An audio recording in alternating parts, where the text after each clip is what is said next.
Oh my God. Oh no. That happens a lot, and you'll see it happen on stage for me for my second set ever. Thanks for clicking on the video, and if you guys enjoy it and you want a chance to win a unique piece of art by me, I need you to click, like, comment your favorite part of the set, and make sure to subscribe on Instagram, Most Humble Show. I'll pick out one of the winners and send you a piece of unique art. I appreciate you making it this far, and I hope you enjoy it. You may know him from the Most Humble Show. Please welcome Ben Alessi.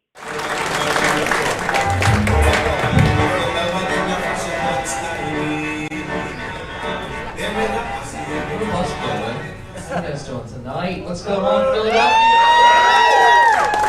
I know it's stand-up comedy, but I'm not getting. I will be getting down though. When I get down, I like to think, there's some advantages to being paralyzed.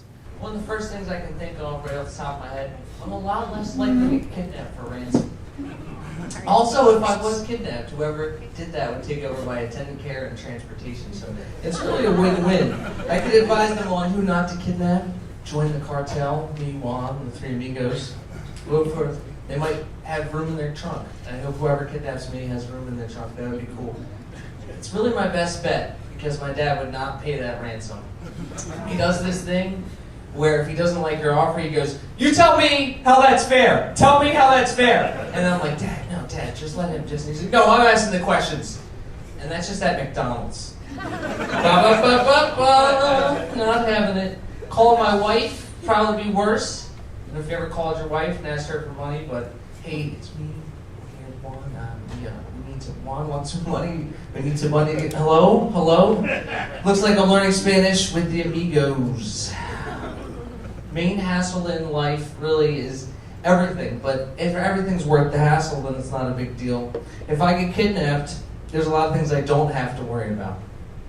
I'm not rushing if I get kidnapped. My wife's not Russian either. She's Ukrainian, so maybe Zelensky could help with the ransom money. He's done a great job with some of your pensions. Speaking of tensions, I am married to a beautiful lady named Anna. We've been married for 2.5 years now. I'm sure she'll tell me how she feels about it and how I feel about it. I think I feel pretty great. Needing help for everything can be challenging though. A lot of you guys, maybe when you're going to the bathroom or you're showering, the last thing you want is someone around. But for me, that's the thing that I need. So it's like, my mind's telling me, yeah. My body is telling me no. I used to use an agency to staff people who would help me. And then I realized I could get people to show up late and steal things from me for free. I just don't want to pay them. So now I introduced the agency to my friends and they pay them. That works out a lot better. Before, they would just choose someone and send them out like a blind dating service, but with personal hygiene and light housekeeping. A lot of explanations about why enemas can't be boiling water or why hot tea needs more than cold water. I could do a whole hour of attendance stories. Just off the top alone, there was a lady that looked like Marshawn Lynch, and she drove my car through my garage. And the first thing she said after she drove through, she was like, "My insurance is not going to cover this." And that was not as bad as there was, and no offense to anyone here, but there's a gay guy who drove my car off of like a little, probably as thick as that, a cliff embankment at the VA's hospital. Then he fled the scene. I don't think he had his license. And to be fair, we were getting directions from my blind friend Drew at the VA. And they say hindsight's 20/20. Not for Drew, but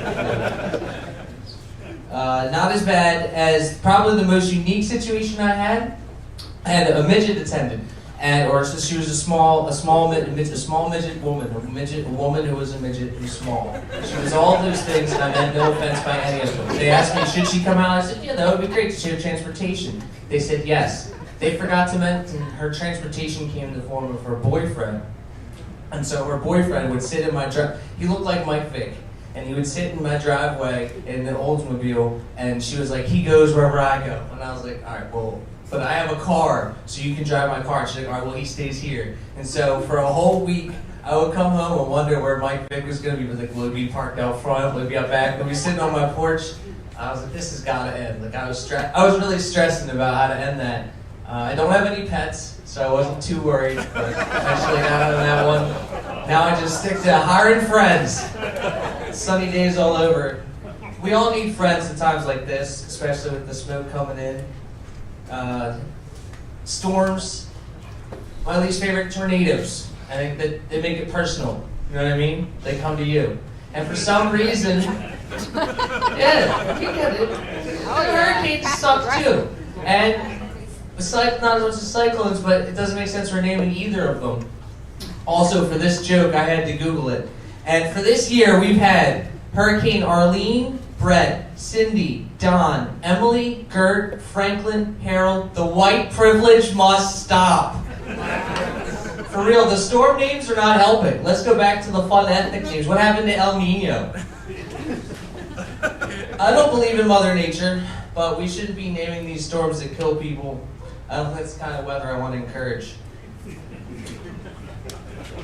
Transportation is the second biggest hassle in my life, which is hilarious because I spend most of the time of my life in a moving vehicle, but asking for rides can be super tricky. To getting rides down just here for tonight. I'm out in Coatesville in Westchester, PA. Shout out Westchester, PA. I was calling around for rides, offered $20, free comedy tickets, the name to my firstborn, tentative.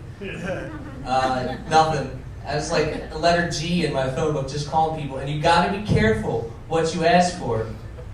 I asked this guy, it was a letter G, called my friend Gary. I said, Gary, hey man, I need a ride down to Philly. I'll give you $20, you get free comedy tickets, you come see my show. And he was like, Ben, I'm sitting here at the train station right now, and I've been waiting for this train for the past hour because I can't get my license till 2043 because I have 6 DUIs. And I was like, you know, it'd just be a lot easier if I got kidnapped. I hope you guys have a great night. Check me out on YouTube, The Most Humble Show. Make sure you keep climbing it up and rocking for my buddy Matt Fulchiron.